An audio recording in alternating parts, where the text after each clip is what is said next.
Bonjour à tous. Je voulais faire une courte vidéo au sujet des événements qui viennent de se dérouler au Gabon. Comme la très grande majorité des Africains, je me suis réjouie de cet événement parce que nous attendons tous la libération réelle et totale de notre continent. Mais au fil des jours et à la lumière des informations qui remontent, on a plus l'impression qu'il s'agit d'une mascarade et en tout cas l'application de l'adage maçonnique très connu, changeons tout pour que rien ne change, ce qui veut dire qu'en somme, pour éviter de perdre le contrôle des événements, des situations et des états, en fait, ils organisent un chaos, un changement pour mettre à la place des gens qui continueront, bien entendu, à préserver leurs intérêts. Cette vidéo a surtout pour finalité de partager une information qui me semble assez importante et qui confirme des analyses que j'avais faites dans des vidéos précédentes concernant l'existence d'un véritable complot contre les Bantous, ourdi par les chefs d'État des Bantous, qui dans la grande majorité ne sont pas des Bantous ou sont des Bantous sous déguisement ou alors des Bantous sous contrôle. En ce qui concerne Ali Bongo, je ne sais pas s'il est bantou, mais en tout cas, s'il est bantou, il est évidemment sous contrôle, puisque son appartenance à la franc-maçonnerie est un secret de polichinelle. Outre donc d'être un bantou sous contrôle, Ali Bongo s'était entouré de proches collaborateurs qui, dans une écrasante majorité, étaient des Kamites. On trouve également aux commandes avec lui dans son ancien gouvernement un Écossais, un Libanais et une Française. Vous comprenez pourquoi la population gabonaise, qui est majoritairement constituée de Bantous, est maintenue dans un tel état de sous-développement économique. C'est parce qu'en réalité, ils sont dirigés par des Kamites qui les considèrent comme des envahisseurs sur cette terre et ils utilisent tous les moyens en leur pouvoir pour freiner leur essor économique, en contrôler la natalité et bien entendu altérer leur qualité de vie.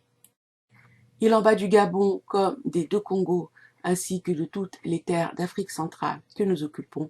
Nous ne le sommes pas sur les terres que Tata Nzambe avait données à nos pères. Conformément aux prophéties énoncées dans la Bible nous concernant, nous avons oublié notre histoire, nous avons oublié notre identité et nous avons également oublié d'où nous venons. Mais les élites mondiales, qu'elles soient kamites ou édomites, d'où leur très grande collaboration, savent parfaitement ce qu'il en est. Les Bantous sont les dispersés d'Afrique.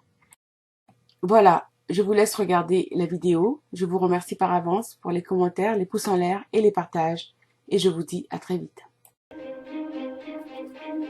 Rose Christiane Osuka, béninoise, vice-présidente du Gabon, de la République gabonaise.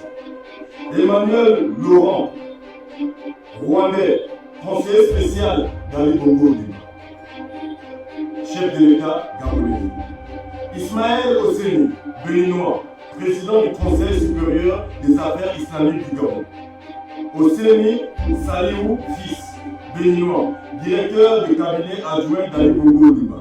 Liwai, écossais, ministre des eaux et forêts, de la mer, de l'environnement, chargé du plan climatique et du plan d'affectation des terres.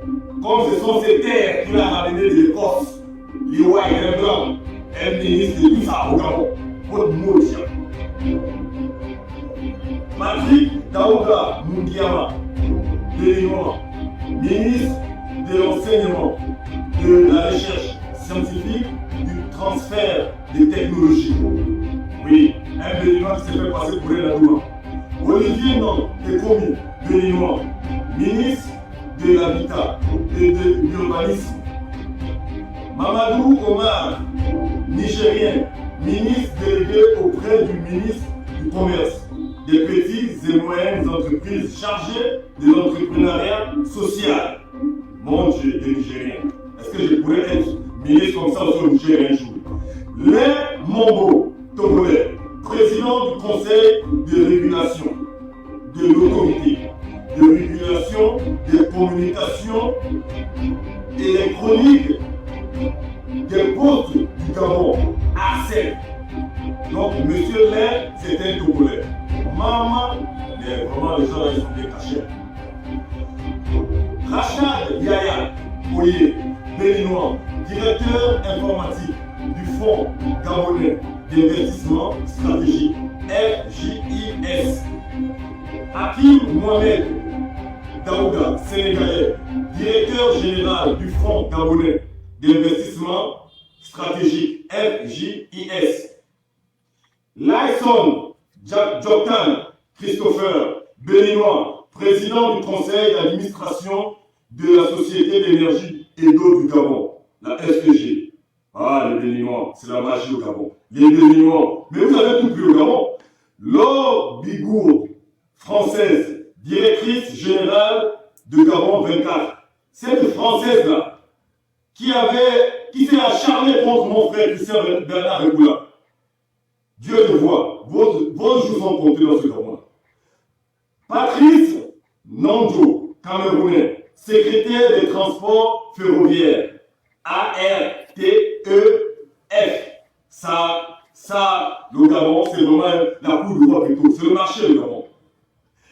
Liliane Massala, congolaise, ambassadrice du Gabon en France, quand il manque des intellectuels au Gabon. C'est vraiment pitié. Shalim Moukarim, libanais, maire du 5e arrondissement de la commune de Libreville. Micheline Skourner Nandji, rien qu'entendre les noms, vous allez comprendre que tout ça là, c'est vraiment des véritables étrangers. Togolaise, directrice générale de la pêche et de la culture, excusez-moi, de la culture, autant pour moi. Bon, là je viens de vous citer les noms de tous les étrangers qui Ali Bongo Odiba a fabriqué comme Gabonais, a mis à la tête de cette république. Ça ne s'arrête pas par là. Regardez vous-même le marché. Le marché seulement, Mambouette, la Garantière, etc., Petit Paris, les Pétanouze, tous ces marchés sont pris en otage toujours par cette communauté et encouragés par nos autorités.